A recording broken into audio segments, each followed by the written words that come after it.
बारीक चिरलेला कांदा, कोथिंबीर, खोबरं, शेव, पातळ पोह्याचा चिवडा आणि बटाट्याची भाजी सापडली आपल्याला. वाटाणा आहे त्यात. तर ही पांढऱ्या वाटाण्याची मिसळ दिसते. मिसळीमध्ये आपल्याला सॅम्पल लागणार आहे. त्यांनी आपल्याला सॅम्पल दिलेलं आहे. सॅम्पल पण एकदा चटकन पाहून घेऊ. कांदा दिसतोय. तर अशी ही अतिशय साधी पण चविष्ट अशी मिसळ आहे. एकदम मोजक्या साध्या घटकांनी बनलेली मिसळ. शेव, पातळ पोह्याचा चिवडा, याच्यात फरसाण नाही आहे, याच्यात मटकी नाही आहे, पण चव मी तुम्हाला माझ्या अनुभवाने सांगतो, अतिशय चविष्ट अशी ही मिसळ आहे.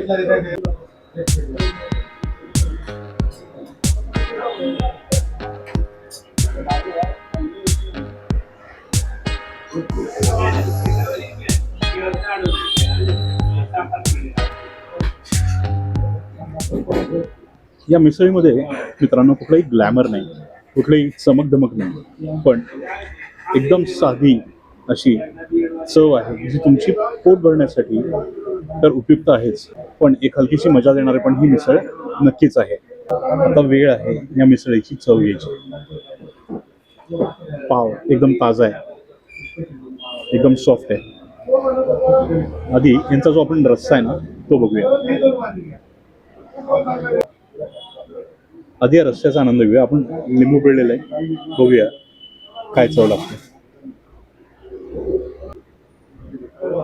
मिसळ जास्त तिखट नाही आहे, पण हलकासा झटका